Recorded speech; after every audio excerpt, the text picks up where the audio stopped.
We are the first generation of people, of humans, who may not die. Bryan Johnson is the millionaire entrepreneur turning himself into a full-time science experiment with one goal, to never die. Lower heart rate, happy life. High heart rate, sad life. Can you tell me how the body reacts if you have a bad night of sleep? Well, if somebody sleeps 4 hours or less per night, their body stops looking for cancer cells by 73%. People think that what I'm doing is somehow out of reach or too complex. It's not. You don't need to spend $2 million a year. In fact, you can really spend nothing. How would you react if you would eat like 1 Snickers and 1 Coke? Yeah, I've done this experiment. Well, how was it? You can live in the year 2025 and have great fertility. I have built my entire life around sleep. I think sauna, even 23 days in, is already showing it's a winner. It's equal to brain damage. Can you feel loneliness?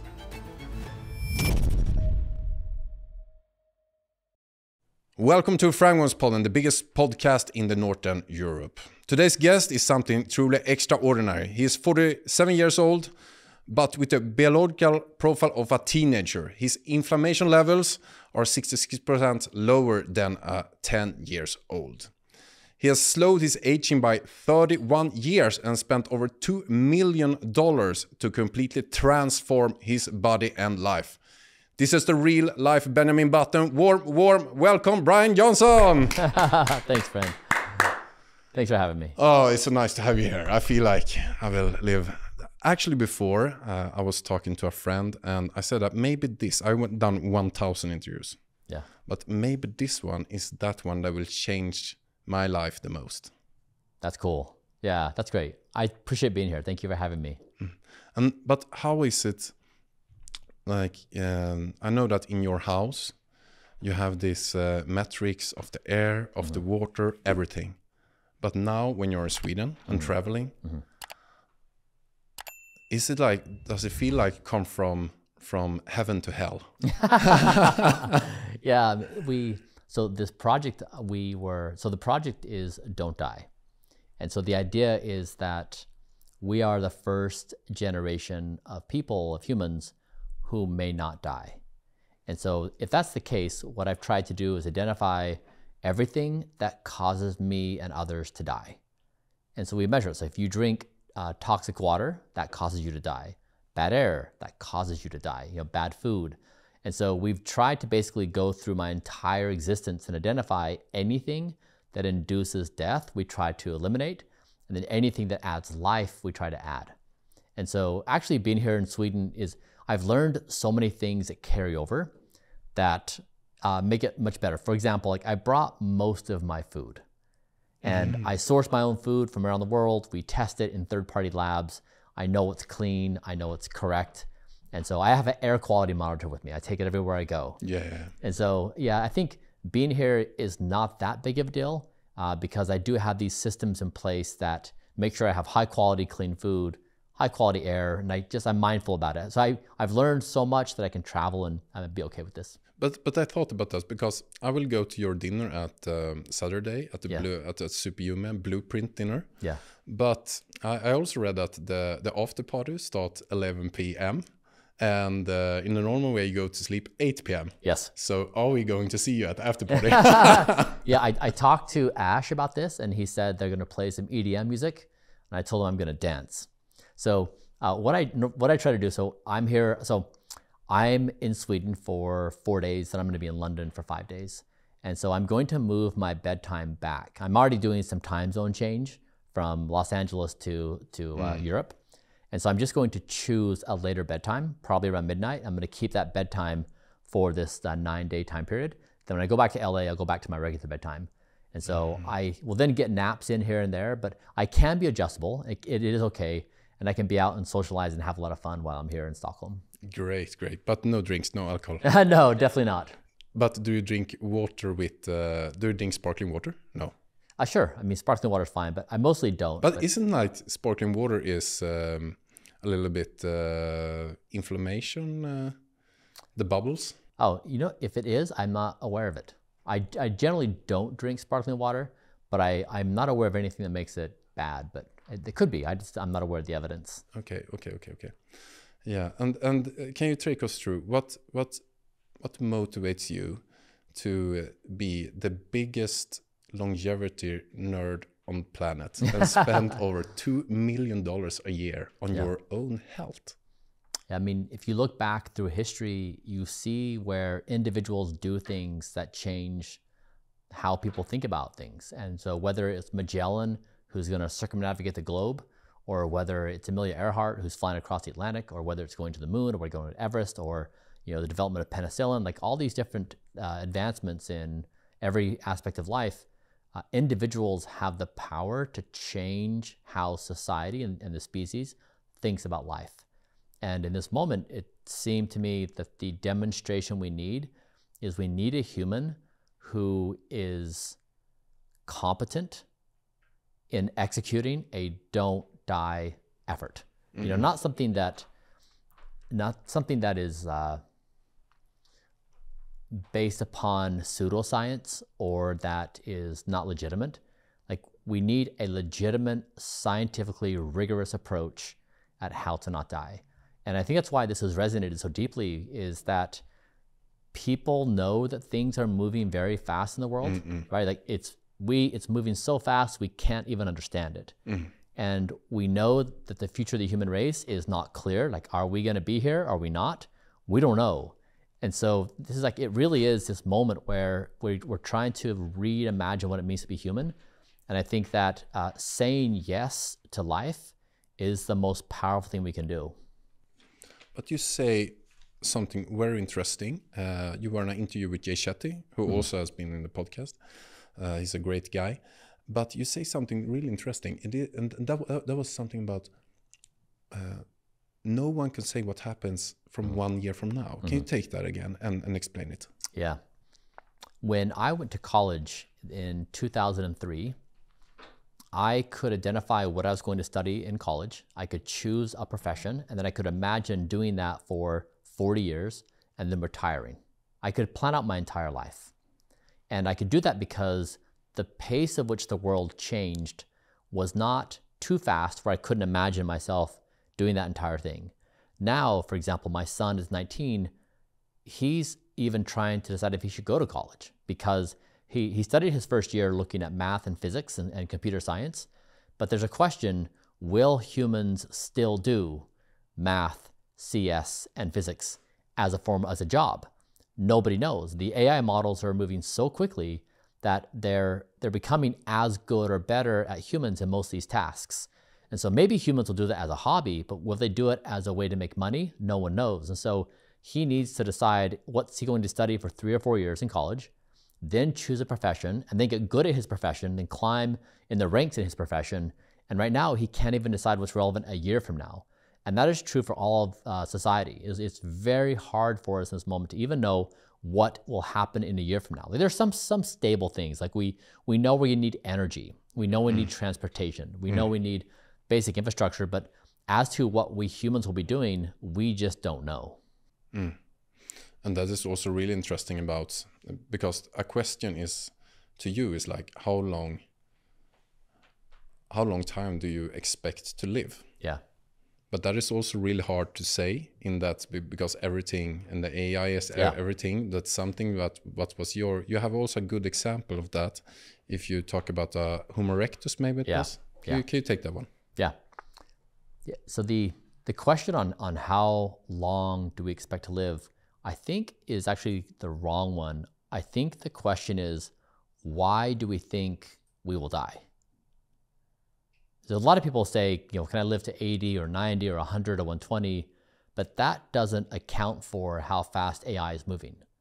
And in that speed, in the context of how fast AI is progressing, and I guess to make this real, like AI is going to add billions or trillions of human equivalent intelligence. Like if you take one individual, one human who's working on discovery in a given scientific field, AI is going to create billions or trillions of human equivalent level of intelligences working on stuff. So we're adding, right? It's like doubling or quintupling or 10 times the human population working on scientific breakthrough out of the smartest people. And that's coming in the coming years. of course we're going to have breakthroughs. It's just more intelligence working on more things. And so it will take time, but it's just going to move quickly. And so the example I use to try to help us see this moment clearly is if we travel back in time 1 million years ago to our ancestor Homo erectus, the technology at that moment was an axe. That was their technology of the day. And if we say to Homo erectus, tell us about the future of existence, like what does it mean to be Homo erectus or evolving into something else? They're gonna say, well, you're gonna forage, you're gonna hunt, and you're gonna, the things they do, but they're not going to say, you're going to discover microscopic objects called bacteria. You're going to discover this phenomena called quantum mechanics. You're going to discover there's things, radio waves, you can transmit information through the air. They don't know about these things. And so the most intelligent thing for Homo erectus to say would be, I don't know. And those 3 words are perhaps the hardest thing for any human to say. We know everything. We always have an answer. We always have an idea. We always have a hypothesis. But for someone to say, I don't know, it's just not part of our natural proclivities. And so in the context of AI, what will happen? Nobody knows. And people can speculate, but fundamentally, nobody knows.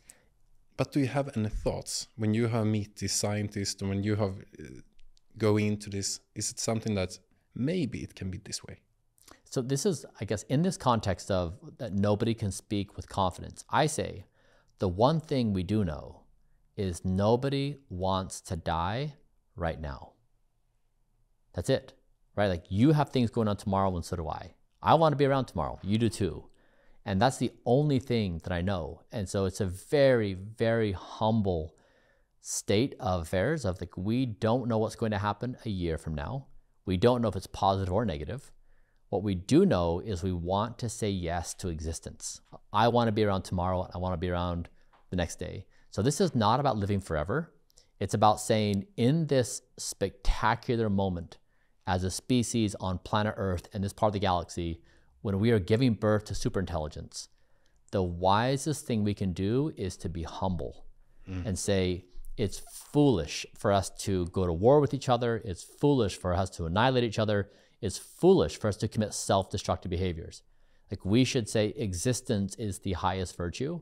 So I'm really trying to come at this and say, like, let's just be sober and humble. I talked to Nick Boström, if you know him. Yeah, he's really good at AI and one of the best philosopher in the world as well. But I asked him, when do we get when do we get this opportunity to live forever? And he said like when we have the superintelligence. And I asked him, when do we have the superintelligence? And he said maybe he said 50% that we have it in 10 years. 50% chance to have it in 10 years. And after that, it can take 1 hour, 1 day, 1 week, 1 year, 10 years. But because we don't know what the superintelligence will do. And I asked him, what is superintelligence? And he said like, you can compare it to human and a mouse. We are a mouse and the superintelligence is a human. That kind of different, is it? Yeah, and Nick has been thinking about this for decades. And I think his intuitions are pretty good. It's coming, it's significant, it's going to change everything. And I agree with his sentiment. It's big. It's so big that we should be very humble. And so again, I think that we're transitioning as a species from death being inevitable to us saying we may not die. So it invites us to lock in and say, we choose existence. That's so interesting. It's so interesting. And but do you have any like year that because very much is in the mind. It's also if you are a couple and one die, and that it's a big chance that the other one dies 6 months, 9 months from that. So very much in the mind. Do you have any mind for longevity that you like focus on every day? Because all the people around you, you're like a Jesus in this kind of thing. So everybody says, and all the movies, everything says, you will die, you will die, you will die. And you get it. So, but you must like be the guy that don't believe it. They like believe something else. What is your belief? What is something that you every day say to yourself? Yeah. I think I remind myself that my level of intelligence and wisdom is probably equivalent to a caveman. That what I think I know, what I think I want, is probably all wrong relative to what I will be as a person in 5 years from now.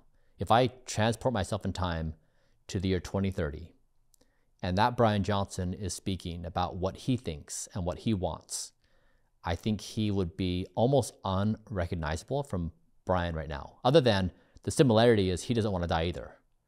But I think that we are going to enter into this speed of change that is just unfathomable to our current minds. We imagine reality in a linear form. Like, because we imagine 5 years is 5 years, we've lived 5 years, we imagine we are on exponential trends. And so that 5 years is probably going to represent something like 20, 50, 75 years equivalent of progress. So it's just really unfathomable. So I try to be extremely humble. Most of humanity has been about knowing, right? Like when a religion rises or when a new movement arises, the movement is about knowing, right? I'm going to tell you what to believe. I'm going to tell you what to do. And in this case, what I'm saying is we don't know. And so the things that we do know is no one wants to die right now, so let's lock in on existence. And so it really is the antithesis of most every other movement that's ever happened. Is like, it's just extremely humble that we just like, and it's uncomfortable. Like people hate not knowing, right? It makes them feel very anxious. And so I fully recognize that. And I guess I want to balance it out to say, like, but it's healthy to say we don't know, right? Like, it's really good for all of us to acknowledge, because if you fill the space and pretending like you know, it's really dangerous. Tell me about your morning routine. Yes. So I've tried to take health and change it into a global sport. And so humans do really well when there are numbers and when there's competition and leaderboards. So I've tried and I've succeeded. I have the best comprehensive biomarkers of anybody in the earth. So I've published my data publicly. So I have 60 biomarkers that predict longevity. I have the best biomarkers, and not just for people who are 47, but 20-year-olds. Like, I would compare myself markers to any 20-year-old.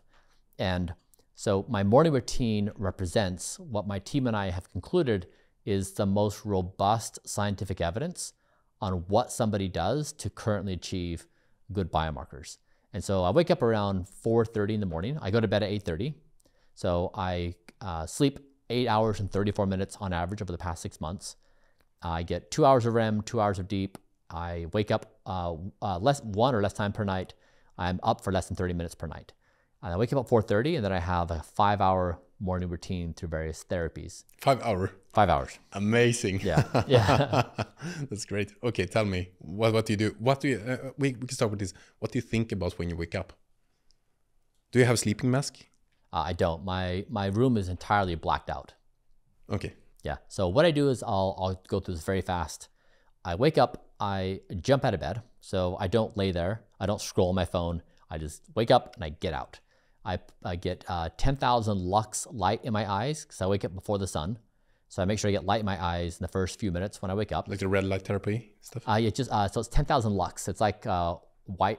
It's like, yeah, in your bathroom, that one. Yeah, okay, exactly. Okay. Mimics the sun. I measure my inner ear temperature because I monitor temperature very closely. The body will express itself through temperature, and then I'll put a serum on my hair. I'll put a red light cap on my hair, activate hair follicles. I'll wash my hair in the shower, go downstairs. I will have a pre-workout breakfast. So this is like the blueprint stuff. I'll have some protein powder, some supplements. I'll work out for an hour. I'll do 30 minutes of strength training, balance, flexibility. I'll then do 30 minutes of cardio, either zone 2 training or high intensity interval training.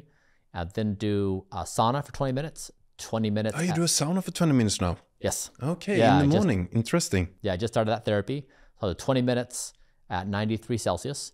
and then I'll do red light therapy, red and near light therapy for whole body, and then I will shower. Then I'll do HBOT for hyperbaric oxygen therapy for 90 minutes. Then I'll have my breakfast. So all in, it's a 5-hour morning routine, and people say like, that's crazy. It's true. Also, but I'm a professional. You are not normal. I'm a professional rejuvenation athlete. You know, like I like somebody who is a professional football player, you know, or I'm a professional rejuvenation athlete. So yeah, I train 5 hours a day. Yeah, but also like that's very interesting that people say like, this is crazy, this is crazy. Yeah, but what is crazy for the human body is to go up, scroll on your phone, eat some shitty breakfast with Nutella and stuff, go to work and sit 4 hours in front of the computer. Yeah. That's crazy. That's right. Well said. Yeah. But your olive oil, do you take it in the morning? I do it in the morning, yes. Why is olive oil so good? I started for some years ago because I heard that it's really, really good. Tell me. Yeah, I consume more calories from olive oil than any other food in my diet. Yeah, so it's the number one food from a calorie perspective, what I consume on a daily basis. We went through all the scientific evidence and we just ranked foods according to their contribution to health. And olive oil is just fantastic. I mean, on so many levels. And so I have it with savory foods, sweet foods, and it's some of the best olive oil in the world. So we get this olive oil from Spain, Portugal, Australia, and we test it in the lab to make sure, because not all olive oil is created equal. You have to have a very special kind of olive oil with high levels of polyphenols and free fatty acids, DAGs. So it's premier elite level olive oil. And it also bring the inflammation down. Mm-hmm. Yeah, I mean it's like a whole body therapy. It's very, very good. Mm-hmm. I haven't tried this one. Yeah, but give it a go. I must do it. Yeah, that's exciting. Yeah, interesting. Like wine. I don't drink wine, but I've seen the people drinking wine. They're doing like. Yeah. What do you think of the aroma? Good, good. Yeah. It feels very fresh and maybe a little bit strong. Yeah.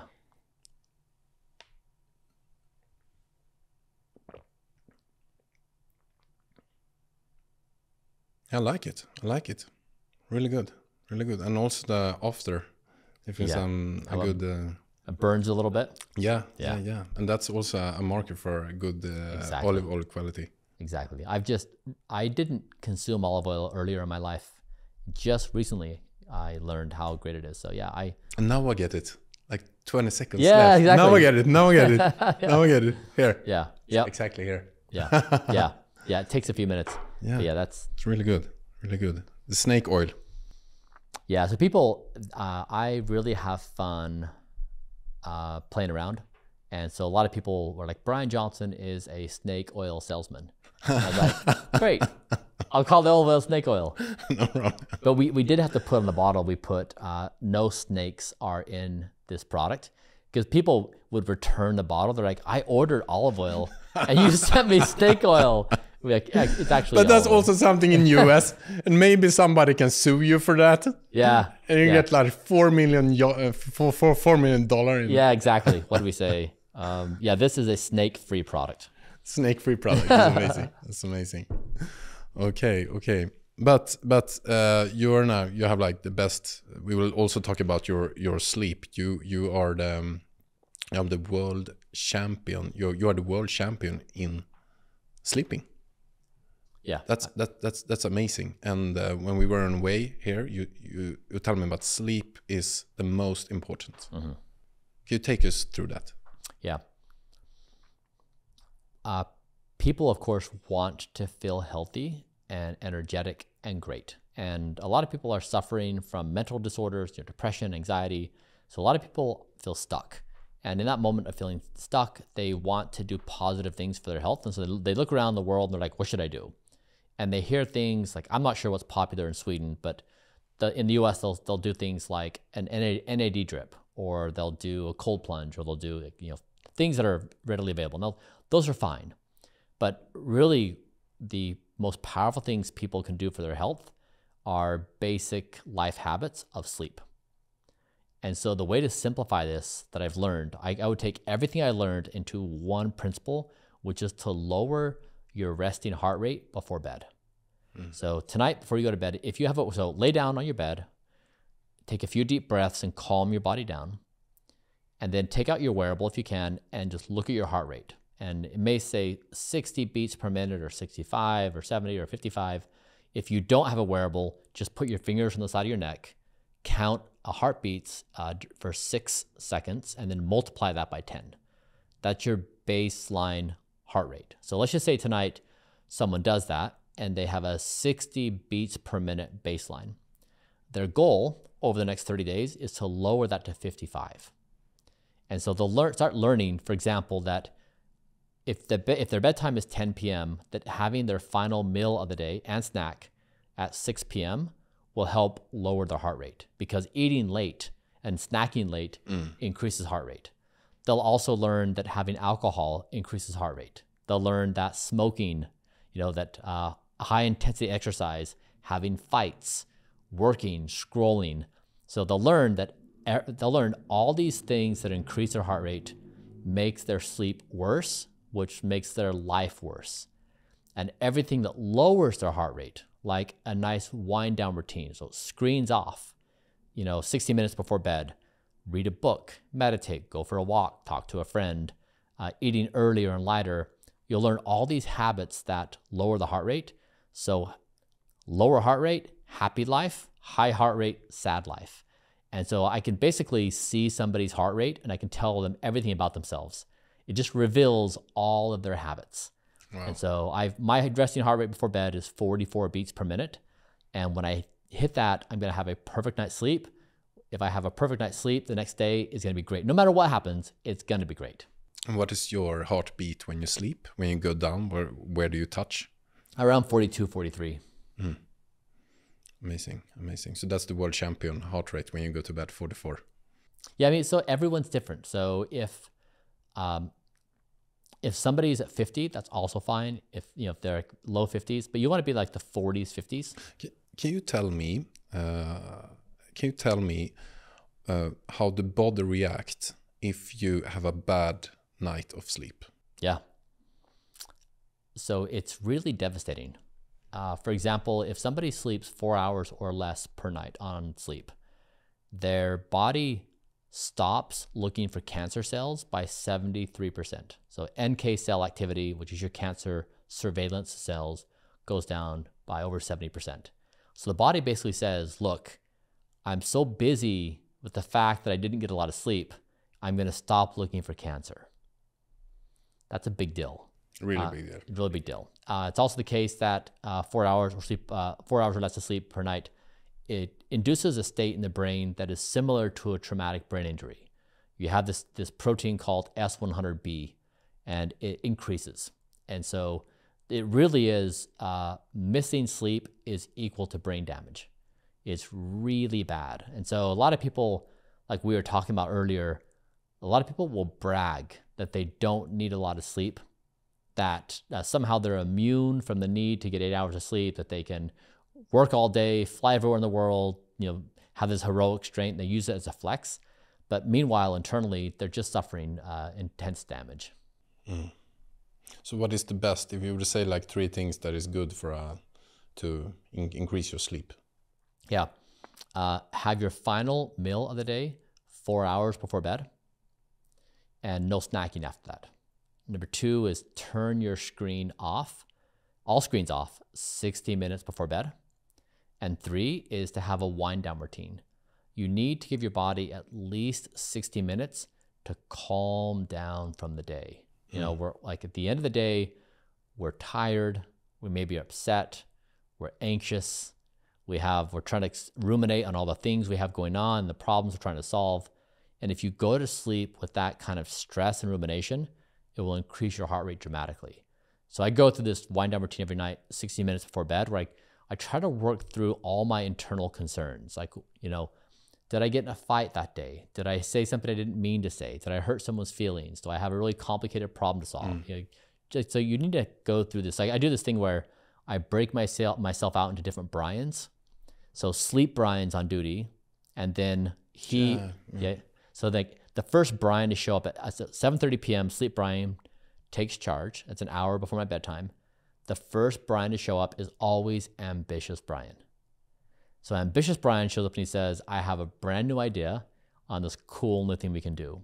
And Sleep Bryan says, ambitious Bryan, we appreciate you. You're doing a good job. We're going to write down your idea, and then tomorrow we can talk about it. I like it. Right? And then the next person is anxious Bryan. He shows up and he's like, today in the podcast, you said that thing that you probably sounded really stupid. And Sleep Bryan says, thank you, anxious Bryan, really helping us with self-awareness. Thank you. And so we just go through all these different Bryans. They want to express their worries and their needs and their concerns. And that way, when my head hits the pillow, I feel reconciled. Like I'm okay. Like life is okay. I'm okay. I can go to bed, and then I lay down and I can be asleep in 2 minutes. But we all know this. If you try to lay down and go to sleep and you're still pretty upset about the day and you're not reconciled, you just sit there and you ruminate, right? You can't go to sleep because you have to think through all the problems. Yeah, I like that very, very much. And I also use it when I've done research about you and listen to you on other podcasts and stuff. I like that idea. I never use it, and it worked very, very well. Because when you go to the Sleep Bryan, maybe ideas come and work on, but you said like, okay, but this is Sleep Bryan. Tomorrow we have so much time. But I'm not the guy that will handle this right now. Exactly. I'm Sleep Bryan. Yes, exactly. I'm not Work Bryan. Yes. So I let this for tomorrow. And I like that one. And I've used it and it worked very well. Oh, cool. Great. And so it did help you reconcile things? It did help me. And it did like, because it's also like a human, maybe all the other animals as well. You have so much pressure in you. You're always, you can work all the time. You are never enough. Yes. You need to handle like with the divorce, like the relationships, friendship, and people talk about shit about you. Yes. And also maybe the worst thing, you think what other people think about you. Yeah. And like you have so much stuff that comes, and all the commercial, the social media stuff is like everything. So you need to have some kind of tools that can let you take it easy. Exactly right. Well said. But the life hasn't been, now you have like the best metrics in the world champion in sleeping, but it hasn't been this before in the past. Yeah, that's right. I mean, I bought into cultural norms of work yourself to death because that's cool, and that's just a bad idea. I didn't have anybody in my life that was really an advocate for me of good health. Like nobody in my life was saying, Bryan, you should really prioritize sleep. Or Bryan, a couple hours before bed, don't be eating the cookie and ice cream. And so that's the role I really try to play in people's lives, is I try to be their very best advocate. Like, prioritize your health. Like say no to bad things, right? Like you're better than fast food. You're better than junk food. Don't disrespect yourself. And almost in a way where I want to come across with enough authority where it rings in their mind. Like when they're in that moment saying, should I do blank? And they're feeling weak, right? That I can be a voice in their mind to say, don't do it. You're better than this. And I wish I would have had that in my life, so I really try to be that role. Yeah, and it was a huge difference when I saw the Netflix and you see like photos from you in the past. Huge difference. Yeah. Huge. It was like, is this the same guy? Yeah. If you would give advice to yourself for like 10 years ago, what would you say to yourself? Yeah, it's so easy. I would say I'm naturally a very ambitious person. I don't know why I am, but I would say you can be ambitious and also make health your #1 priority. And so I do, my morning routine is 5 hours. You don't need to spend 5 hours. Like I am a rejuvenation athlete. I'm trying to be #1 in the world, but you can be an entrepreneur and just simply devote 30 to 45 minutes in the morning to exercise, like do some routines and get the majority of the health benefits. You don't need to make this a really laborious process. You can go to bed on time. Right? You can have a wind down routine. You can do really basic things. And so people think that what I'm doing is somehow out of reach or too complex. It's not. You can really reduce it to some very basic life habits and get the majority of the benefits. You don't need to spend $2 million a year. In fact, you can really spend nothing right? Just like having a bedtime, eating earlier and lighter, screens off, a wind down routine, a book in hand, like really basic stuff. And that's what I really suggest. I talk about therapies, but I don't really tell people to do therapies because most people are busy. They have, they just have a lot of competing interests. And so I want to say, like, get these basic life habits in place. Then you can start layering on more advanced things. Yeah. And I thought about this. If you would say like 3 stuff in the morning routine that is the most important, is it the supplements you take? Is it the workout? Is it the meditation or breath work? Or what would you say? Yeah. I would say 3 things. One is sleep is the most important. So I would say become a professional sleeper. And I say that because when you have a job, you show up on time, right? If you have a meeting at 9 a.m., if you show up at 9:04 a.m., you apologize. You're like, I'm sorry, everybody, I'm late. If your bedtime's at 10 p.m. and you blow past it and you go to bed at 11:30, so what? And so I'm saying in the first part, your bedtime's at 10 p.m. If you go to bed at 10:04 p.m., apologize to yourself. I'm sorry that I missed my bed. I'm doing this to myself. Yeah, respect yourself. It's like sleep is like the number one, and there's so much you can do. I never got taught how to sleep. Society does not teach anyone how to sleep. Society teaches us how to drive a car. We get taught sex ed. Nobody teaches us how to sleep. And so I've tried to basically teach people the basics of sleep. So that's number 1. Number 2, once you sleep really well, then exercise every day. You don't have to go to the gym. Like, you can do something simple like go for a walk or do some push-ups and sit-ups, but just be active every single day, no matter what. And 3, nutrition is challenging because it's so emotionally fraught. Like, so many of our emotions are in food. So we go to food for our emotional soothing. Right. And so it's a very hard topic. And so I try to like really baby step my way into that, where we've published a Don't Die Food guide of like all the good foods, but it's not like the win in food is not so much like getting more good stuff, like it certainly is. It's really trying to stop the bad stuff, right? Because most of the time you're dealing with really bad habits. Like, a person will try to do well in sleep and try to exercise, but then they have this food thing, which just like derails them. So it's really trying to get a handle on these bad things. And that's why I put sleep first, then exercise. Because if you do those 2 things, you feel pretty good about yourself. And if you feel pretty good, you're like, you know what? I can skip the whatever your vice is. Yeah. So that's the goal. Like, just get those 3 things under control. And then when you have some stability, then start layering on other therapies. But I even though I have a whole bunch of like protein powders and extra virgin olive oil, I really encourage people to not try to solve their problems with supplements, solve it with life habits. Then you can layer things on, but just like really it's about lifestyle. How would you react if you would eat like 1 Snickers and 1 Coke? Yeah. So, because I also want to hear about your mindset about this, but this one I like very much. Yeah. I've done this experiment. Well, how was it? So it predictably raises my heart rate. So it spikes my blood glucose. It spikes my heart rate. And so if I were to have a Coke before bed that has like 43 grams of sugar, my heart rate would probably elevate 8 to 10 beats per minute. So it'd be around like the low 50s. And that would ruin about 30% of my sleep. 30%? Mm-hmm. That's huge. Yeah, it's very big. And also a lot of anxious. Yeah, exactly. You just feel like jittery. Your stress score is very high during sleep. So it would be like a very disruptive, rowdy sleep. But yeah, it's very, very significant. Like, I feel it acutely, but people who don't really pay attention to things, it's always kind of shitty sleep, so they don't really notice. But like, once you're getting really high quality sleep, you feel these changes dramatically. I want to talk a little bit about fasting, because I've done fasting for many years, but I'm doing it another way, because I start to eat 12:1, and then I have the last meal 8, 9, around there, I would say, and then I go to sleep 10, 10:30 or something. But I'm really interested about, because you start to eat 6 and end 11. Can you talk about this?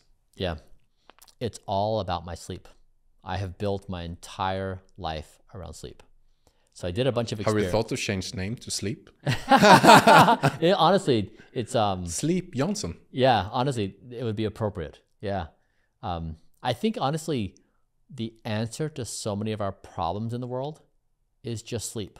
We know this, that when you're not well rested, you don't make good decisions, right? Like you're anxious, you're moody, you're snippy, like you just don't feel well, you don't make good decisions. When you do sleep well, you like make better life decisions. And so as a species, this moment is so important for us to make good decisions. We need to be wise and not sloppy. And bad sleep makes you sloppy. Yeah. So it's but it's also good for the inflammation that you don't eat. Exactly. Yeah. I mean, sleep is the best performance enhancing drug. So if you eat 3 o'clock compared to 11 o'clock, you see a difference. Yeah. So back to my eating schedule. So like basically what I learned, I experimented with a whole bunch of test times. I ate from 6 a.m. to 6 p.m., from 6 to 4, 6 to 3. And I experimented with different foods. And I just found that when I finished my food by around noon, thereabouts, when I went to bed at 8:30, and I also tried a bunch of bedtimes. I tried 8:30, 9:30, 10:30, 11:30, 11. Like I tried all the different time frames. So it was a few hundred experiments. I just learned my natural genetic bedtime is early because I'm an early to bed, early to rise person, which makes sense. I always have been my entire life. And that eating roughly 8 hours before my bedtime gave my body enough time to complete primary digestion. So my body is basically done with most of my digestion in that time period. So when I go to bed, my body has space to say, now I can sleep. If you eat close to bed, your body's competing with itself where it says, I need to digest food and also go to sleep. And that's where it causes increased heart rate, blood flow is not in the right place. So by the time I go to bed, my body's like, I'm ready. And so I just found that was the right cadence for me. Other people have different routines, which is also cool. So the invitation here is not to do what I do. You can try it as an experiment, but just try to find the natural process where you win in like the best sleep. How many supplements, how many tablets do you take every day? It's around 40, down from 100. So I've dramatically lessened them. Okay, why? We just went through this process of elimination. Like what is absolutely essential and what can we measure? All right. Okay. And what is the... you also have some stuff at the Blueprint, but what do you recommend for everybody to take? Because the most people don't have this medical team as you have, and they can't do all the kind of metric. What do you recommend everybody to take every day? Yeah, actually Blueprint. So this is what happened. We went through all the scientific evidence. We said, what would be a basic longevity daily routine? And we just went through and we said, here's all the supplements, here are the proteins, the olive oils, and we made it. So people can do it today. It's on Blueprint's website. I made it for myself. And then when I made it, my friends were like, can I have it? And I was like, sure. So I just like kind of became a thing. So yeah, you can do exactly what I do on a daily basis. I've just made it available to the world. Interesting. And is it like, how much do you have? Is it because do you need to buy like everything, or do you have something like this one is a lot of stuff in, and take this one? Or yeah. For the beginner, I would suggest this. So start with this longevity mix in the morning. So just a scoop of this with some water. And then I would do a protein. So I put a base of berries, either this or with it. Yeah, I do a base of berries. I put this protein on top plus collagen peptides. Okay. And then extra virgin olive oil. And I mix it up, and it's like a berry crumble. It's very, very good. It's like a dessert. And then I'll work out, and then I'll eat breakfast. Breakfast will be a bunch of legumes like lentils, chickpeas, broccoli, cauliflower, berries, nuts, seeds, like macadamia nuts, things like that. And then in the afternoon, I'll do another Blueprint protein plus collagen peptides plus extra virgin olive oil, and I'm done. So yeah, in this way I get all my amino acids. The proteins have carbohydrates, fats, fibers, and proteins.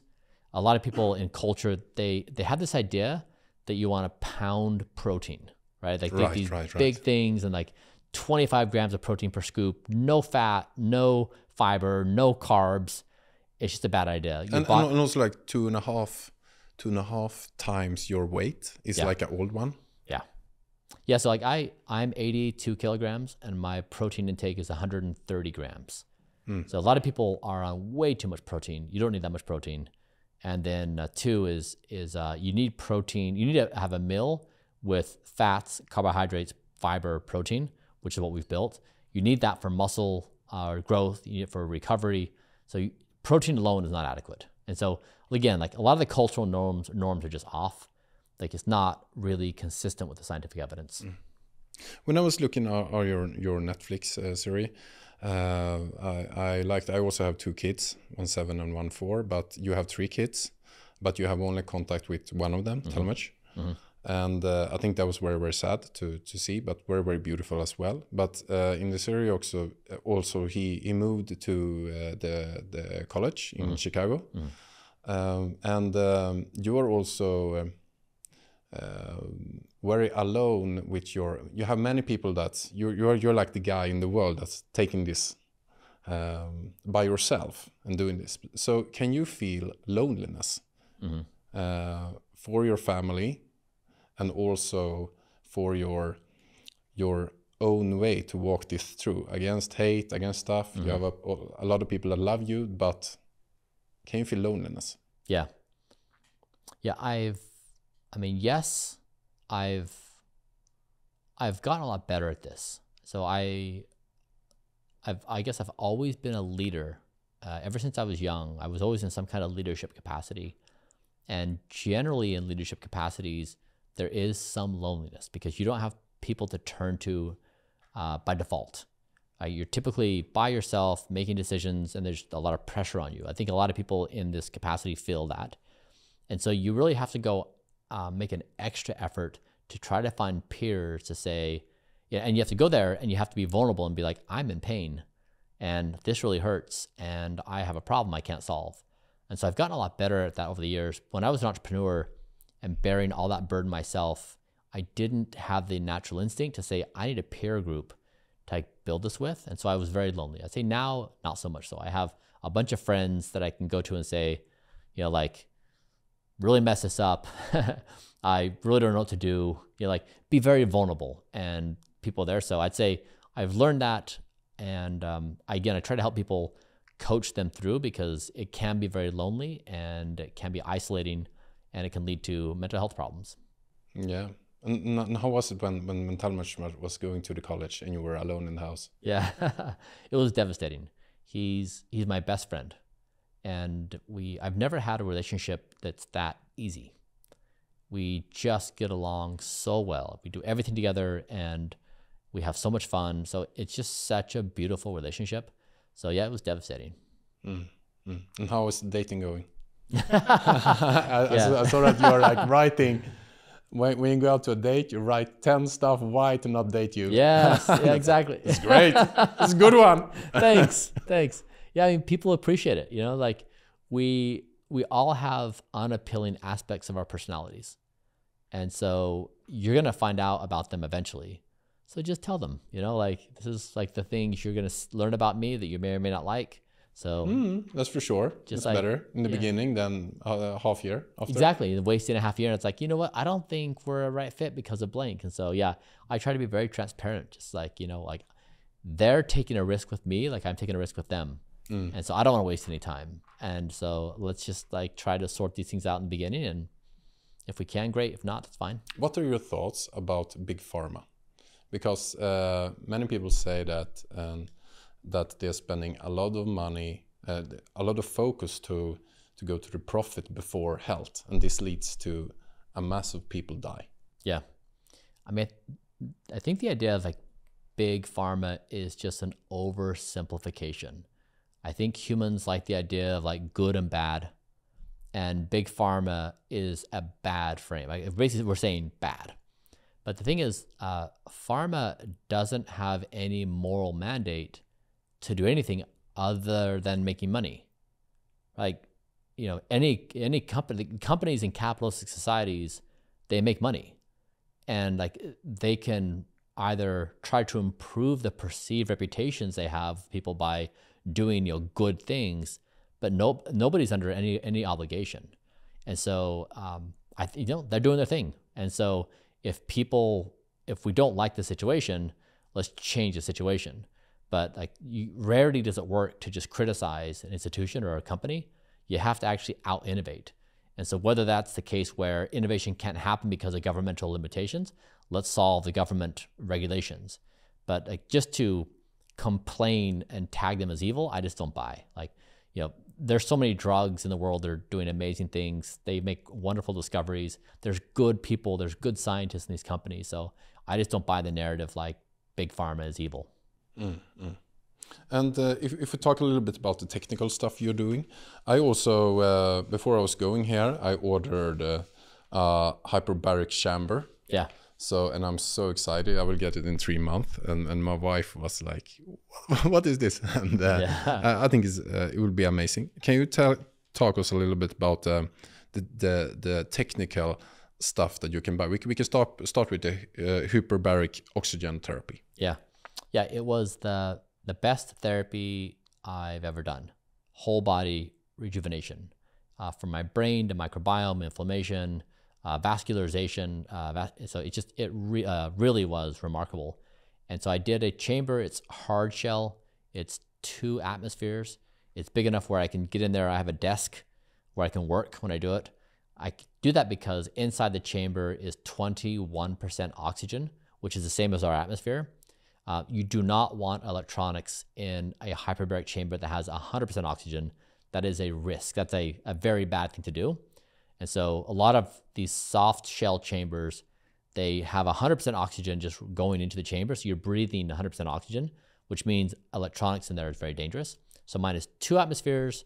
I breathe oxygen through a mask, 100% oxygen for 20 minutes, 5 minutes off, 20 minutes on, 5 minutes off. I do that for 90 minutes, and then I do 60 sessions in 90 days. 60? Yeah, 60 in 90 days. Yeah, so that's the thing that hyperbaric is. It really is a very big commitment, which is why I mentioned I have a desk in there, because if I didn't have a desk in there and I couldn't work, there's no way I could do it.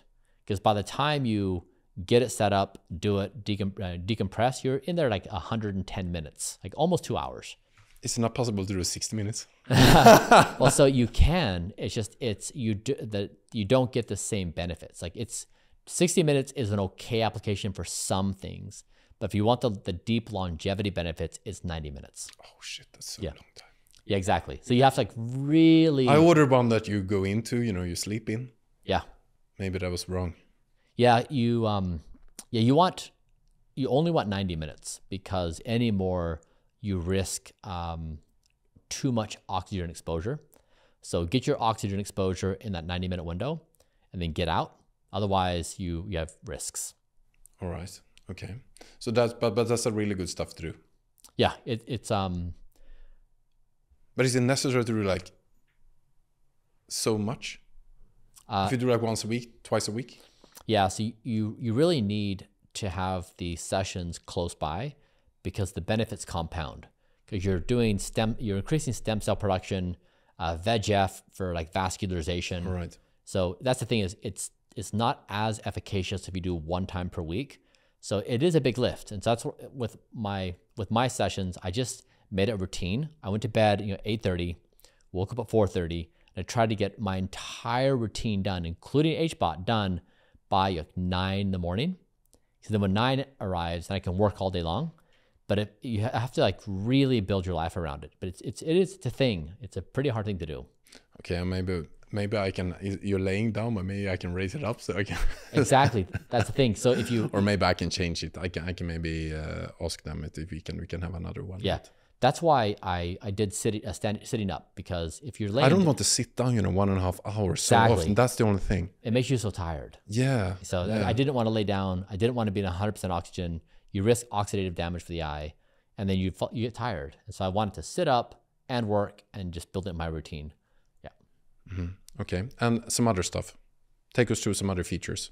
Of the benefits, or just the... Yeah, like red light therapy. Oh, yeah. Yeah, so we just started doing sauna. And so I have a dry sauna. And so it's 93 degrees. I do it for 20 minutes. I do it every single day. I just started, so I'm 23 sessions in. I've had a pretty dramatic improvement in vascular markers, like looking at central blood pressure, endothelial function. We measured a bunch of other markers that we'll measure again to see how they're doing. But I think sauna, even 23 days in, is already showing it's a winner. Like the evidence says it improves cardiovascular health and endothelial function. We're seeing that data happen just like the evidence says, so it's very strong. One thing we're seeing is I measured my fertility health before starting the sauna. So I did 5 baseline measurements looking at sperm count, motility, etc. And I did 23 sessions and I measured sperm health again. And my levels boosted dramatically, like across the board, dramatically improved. I don't think it's from the sauna. I think it could potentially, well, okay, like this is speculating. I've been icing the testicles in the sauna because the fertility health declines generally with heat. And so if you expose the testicles to heat, you could have a decline. And so I've been icing the testicles during sauna, which protects them from the heat. So it was just interesting to see that we've done that protective means. I was trying to stop a decline, but instead it's boosted. So I don't know what the cause is, just that it's interesting that it boosted so much. I had my best scores since I began measuring over the past couple of years. Wow, interesting. You do sauna every day? Yeah, I also, I have a lot of friends and I hear from that. I hear that a lot, that people have very low sperm quality. Yeah. And very much people right now in stress, social, what they eat and everything, and also the mobile phones, they do the sperm quality pretty low, and people have problem to get kids. Yeah, exactly. I mean, people are starting from a challenging baseline. So since 1973, global sperm count is down by 53%. Wow. So just, I mean, an absolutely like catastrophic drop. So my levels are currently like 2 to 4 times greater than 1973 levels.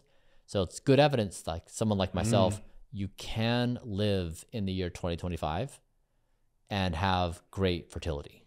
So you do have power over these things. So it's just being methodical about it. So people who are struggling with it, you don't need to feel, forlorn about it. It's okay. You can improve fertility health. But what is the worst thing for the fertility? Is it the mobile phone close to the testicles, or is it stress, or what is it? Yeah, I haven't actually looked at the ranked evidence of, like, if you were to make a list of like the worst, that I don't know what the rank is, but I would say that even at a foundational layer, most people are not getting adequate sleep. Most people are not getting adequate exercise. Most people are not getting proper nutrition. Most people have bad habits. And so just at a base level, people have a lot of toxins in their diet, in their life.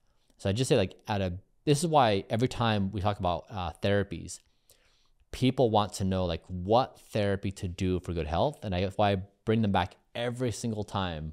Establish your bedtime, eat earlier and lighter, turn your phone off, have a wind down routine. Like, right? It's the basics. Yeah. Just get these systems in place. And what you do, like, then if that doesn't take care of the problem, then we come back and say, all right, now what therapies can we do to address it? But it's really the basics all the time. And our culture as a species on Earth, like, we just have not prioritized health.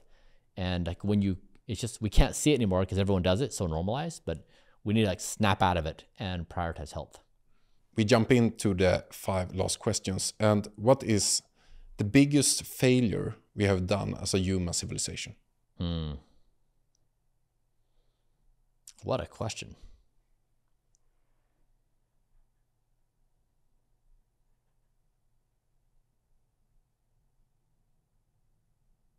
I mean, I guess I'd say that probably is time dependent, that each generation makes their own worst failure.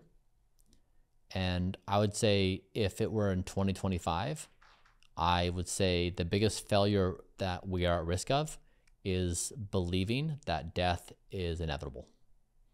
Because if we believe that, it leads us to all other kinds of decisions where if death is inevitable, YOLO, right? Like, you might as well, whatever.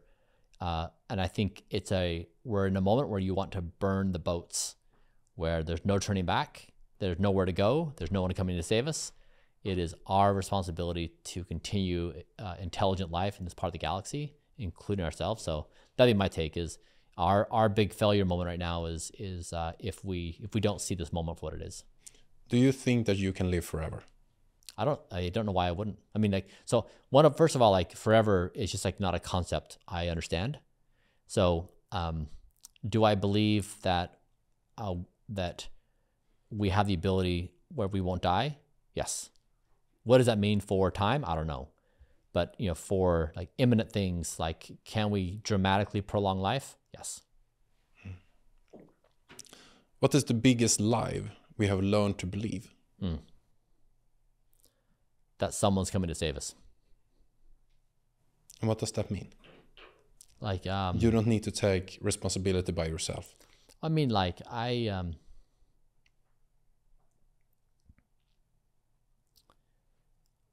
grew up in a religious environment, and I was told that if I obeyed certain rules, I would go to heaven. And in heaven, it's amazing. Like, it's the best. Everybody wants heaven. And what that does is it invited me to lessen the importance of this life.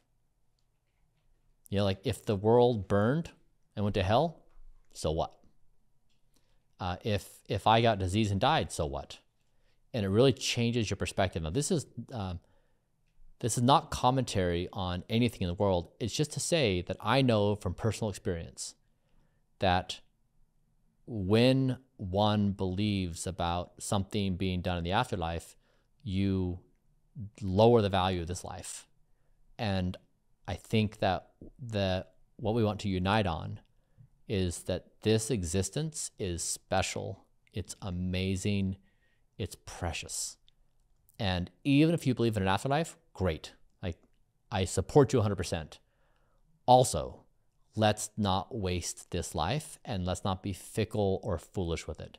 And right now, I think we are very foolish with our lives. You know, we do stupid stuff. We kill each other. We go to war with each other. It's just foolish. And I think that very soon, as AI matures, I think we will increasingly see how foolish we are. Like, this is idiotic. And so I think that's the issue, is like we need to like go all in of how special this moment is and not blow it. But do you think we maybe also can be the last human as we is right now? That the AI, if we are the mouse and the AI's superintelligence is the new human, why will they save us? And maybe for the world, it may be the best that they wouldn't save us. Yeah, I agree. Like nobody knows what is going to happen.